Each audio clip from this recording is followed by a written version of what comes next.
For high-performing individuals and entrepreneurs out there, calendar blocking can be an absolute game changer. It can easily scale your organization and optimize your schedule, resulting in increased productivity. It completely changed how I run my business and how I organize my life, and I know it can do the same for you. In this video, I'm going to walk you through how to calendar block so you can save time, be more productive, and get more done. So let's get into it. Before we get started, let's go over some basic guidelines of calendar blocking. Do these 5 tips to help set up your calendar blocking effectively. So tip number 1, collect projects and tasks for time slots. The first thing you want to do is gather all of your to-do list. And then you want to do a mind sweep and collect any other tasks and projects that you're thinking about or that are floating around in your head. The goal here is to get everything out of your head and externalize everything onto a to-do list or a calendar. This gives your brain mental space to think clearly. You don't want to have to remember everything, and that's what your list and calendar is for. So next to each item, write down a rough estimate on how long it's going to take to complete. If you don't know, then err on the side of it taking longer than you think. There's something called the planning fallacy where we have a bias on underestimating how long it's going to take to get something done. Error on projects taking 20 to 30% longer than expected. This way you can be prepared for anything unexpected that would otherwise put you behind. Tip number 2 is set up your digital calendar. Now I get it, a digital calendar isn't everyone's cup of tea, but at this point the advantages outweigh the negatives when it comes to organization of time. The ones I would recommend are Google Calendar, Apple iCalendar, and Outlook. They're all great options. And here are the 4 main reasons why I would pick a digital calendar. 1, I don't have to write and rewrite things when they need to be moved. I can just drag and drop things into new times in the schedule. And this comes into handy when calendar blocking. And you can think of it like a puzzle. Time blocks might have to be moved multiple times in order to make everything fit. And you just won't have to write and rewrite things over and over. The second reason why I use a digital calendar is the shareability. And this is with your team, family. If you give access to them for meetings and travel and other things like that, it's great when it comes to sharing with other people. The third reason, and it's a big one, is integrations and automations. Most calendar apps have integrations with third-party apps. These include Calendly for automatic booking appointments, integrations with Trello and other task management systems, and automations with Zapier, which is an app that allows you to talk with other apps. Once these are set up, you can save a ton of time.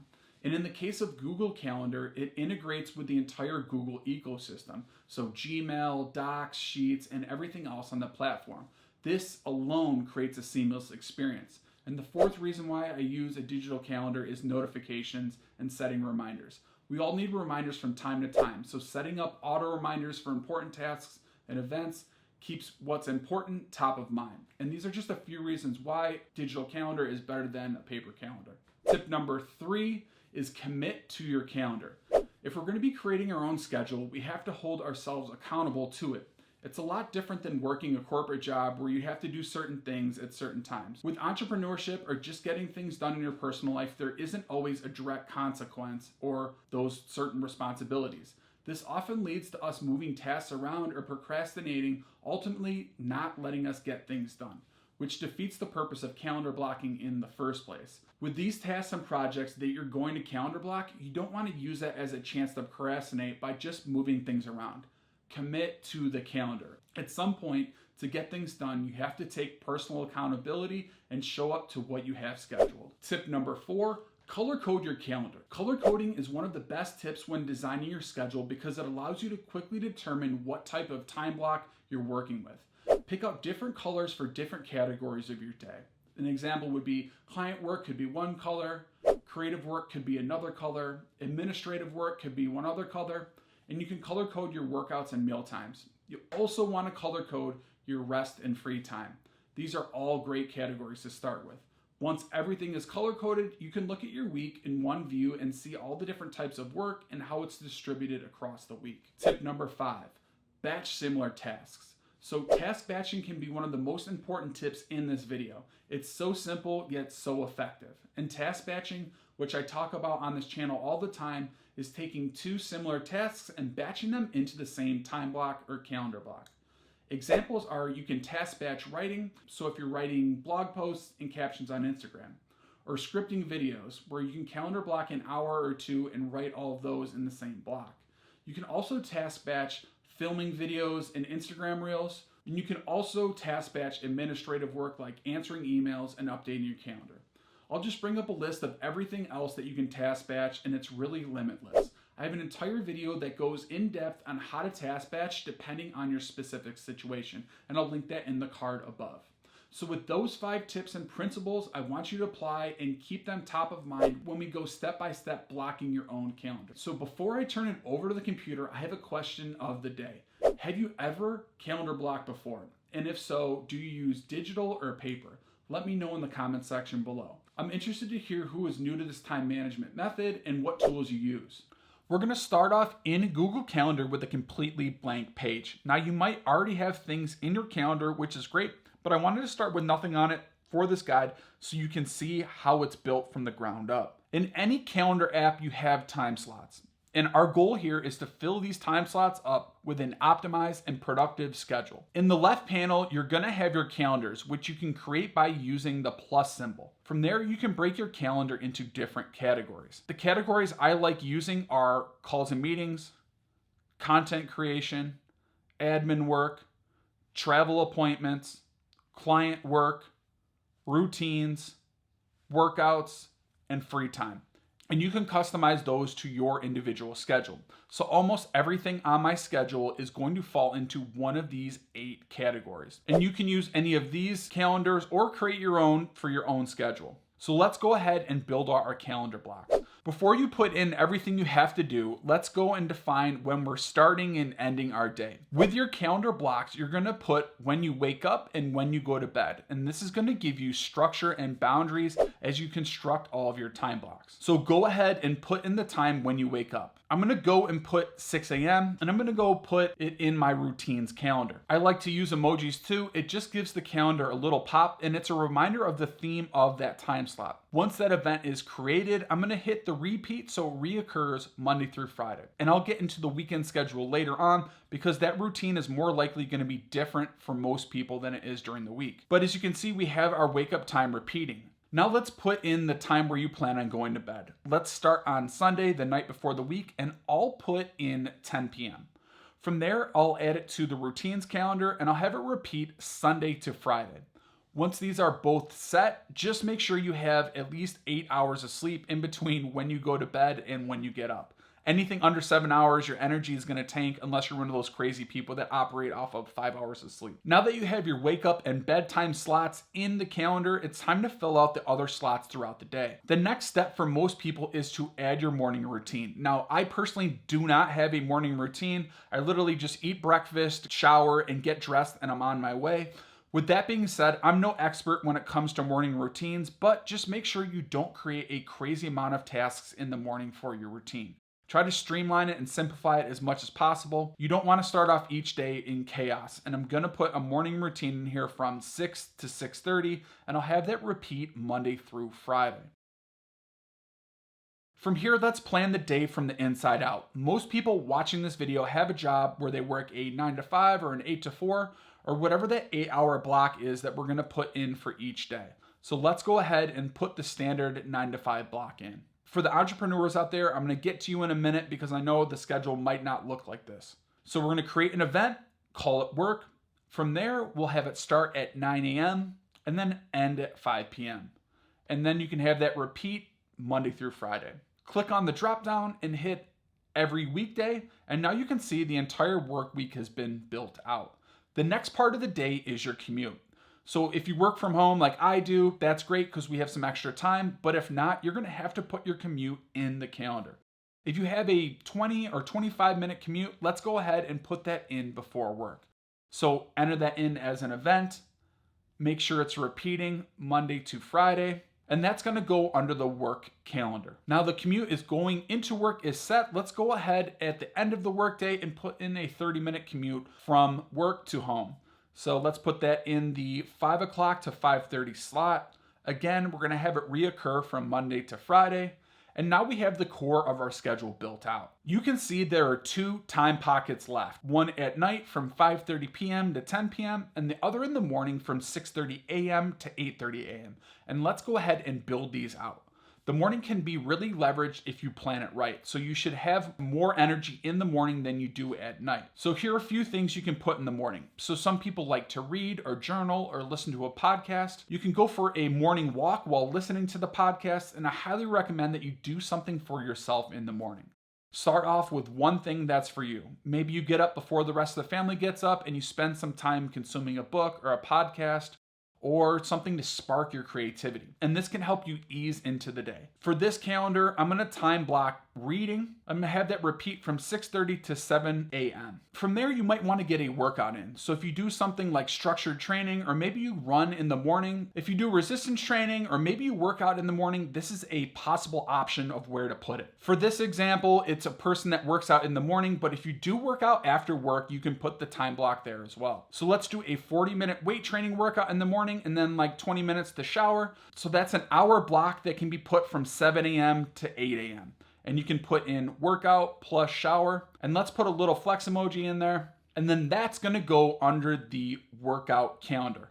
Let's make this repeat on Monday, Wednesday, and Friday. So our workouts are 3 times per week. Once that's set, you can hit done. And I like to have it its own category because you really have to prioritize this. If you don't prioritize your workouts, they just don't work. That's not something you can put 3rd, 4th, or 5th down the line and expect any efficiency out of. That's gonna leave you with 30 minutes to get ready for work. So I'm going to add get ready into the calendar.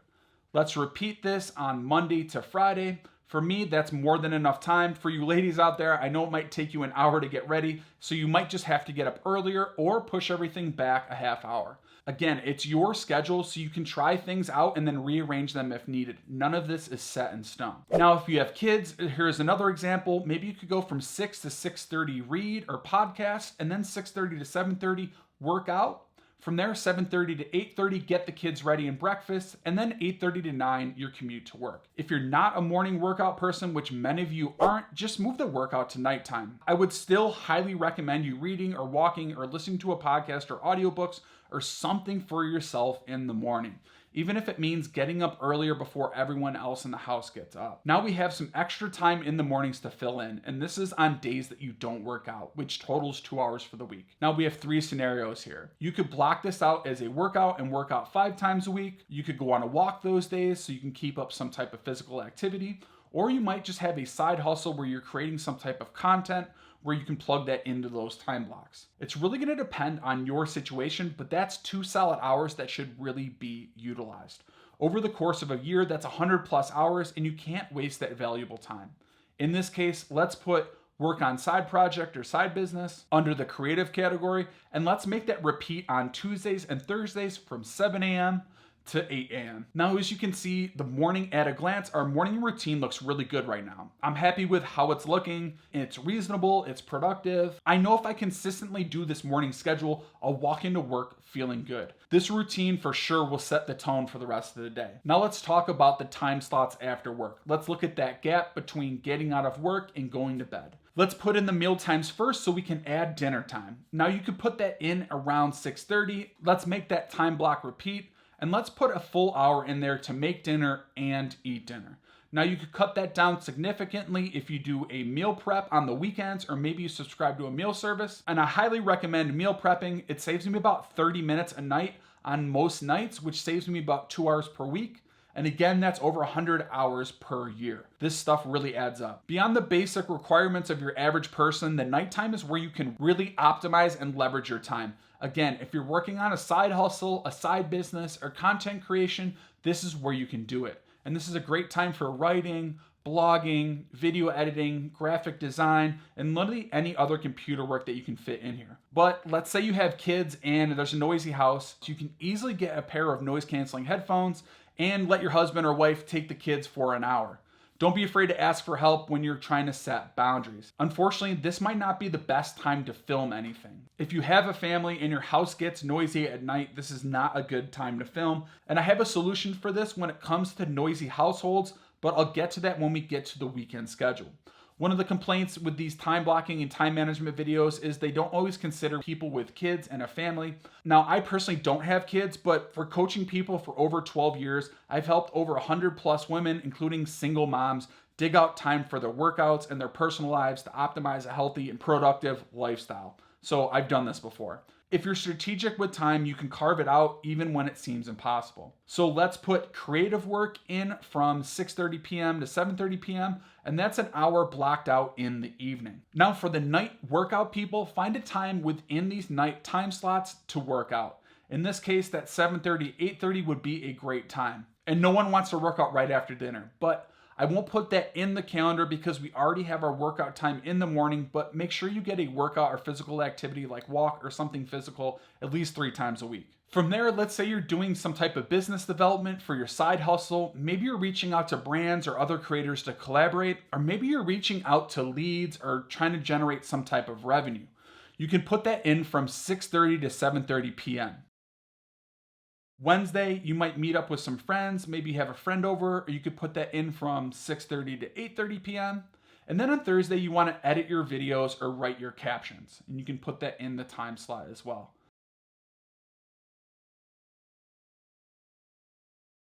Let's say you have a significant other and you want to spend time with them or the family from 8:30 to 10 p.m. most nights, or maybe it's just you want to watch Netflix and relax. Now you can plan in a date night on Friday, so you could put date night and then add it in from 6:30 to 10 p.m. Now let's talk about the workday. The goal here is to really optimize your workday. Ultimately, you don't want to have to bring work home, assuming that you don't work from home, but this is where you're going to want to establish some hard boundaries. The bare minimum here is to start by scheduling your lunch. This is where you can optimize that time by taking a short walk, or maybe you just want to reset your mind. And everyone's workday is going to be very different. And I highly recommend this, especially for entrepreneur. Really lock in your time slots during the day because you have a ton of freedom to do different projects and you don't always have the strictest deadlines. And you really want to block out each hour of your workday or very close to that. So my personal one I could put in for this is client work from 9 to 12. Each client has a 1-hour session. From 12 to 1 is lunch and a reset. From 1 o'clock to 2 o'clock, I could do admin work. From 2 to 3 is content creation or marketing. And then from 3 to 5 is 2 more hours of client work. This is an example of your average day, but this section alone could have its entire video, so just customize it to how your work schedule is. Now let's talk about the weekend, and I know some of you do that Saturday morning workout class. I typically work out on Saturday mornings, and I used to go to a boot camp a while ago before I started working half days on Saturdays. So let's add in a boot camp class from 9 to 10 a.m., and we're gonna put that under the workout calendar. I'm gonna add that little lifting emoji. Now we need that commute time in as well, so maybe a 30-minute commute before and another 30-minute commute after. And we can add those right into the calendar. Remember before I was using the example of filming in a noisy house and never having the time to film? This is where you're gonna solve that problem. You're gonna have to get up Saturday morning early before everyone gets up and film, and this is where the house is gonna be quiet. Set up the filming equipment the night before, that way you can turn everything on and start filming. You're also going to want to batch record here. A good suggestion here would be to have a script or bullet points outlined ahead of time. From there, you're just going to film as much as possible with batch filming. So let's say you film from 7 a.m. to 8 a.m. Saturday mornings. That would be a great option if you have a noisy house. You just have to get up before everyone else gets up. If you don't have to deal with a noisy house, maybe you want to sleep in a little bit on Saturdays, you could do your filming after your workout. So maybe you commute back, grab some food, and then get to filming. Again, it's your schedule, so adapt it however you want. From here, you can fill in anything that you have to do or want to do with the rest of the time slots for the weekend. It's not really about filling in each second of the day. You want to have a plan, but you can't be afraid to go off script. You have to get good at adapting. And one of my favorite quotes from Karl Newport is, "You don't get a prize for accuracy, you get a prize for intention." Meaning you don't have to hit all of your time blocks in order to be successful or productive. And that's really the key here. Just being okay with not always getting everything done, just getting done as much as realistically possible. Now, what happens when your calendar blocks don't work out and your calendar blocking goes off schedule? Ideally, you want to leave a little wiggle room so if things take longer, you can move them around. But if you can't, you're just going to have to reschedule them altogether.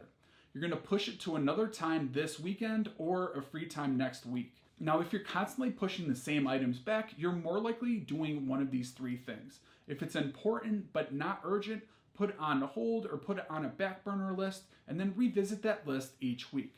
This could come in the case of smaller projects that once you can carve out a small amount of time, you can easily knock out. The second scenario is if it's a bigger project or something that takes a large amount of time. You're going to want to put that on a maybe someday list and revisit it next quarter.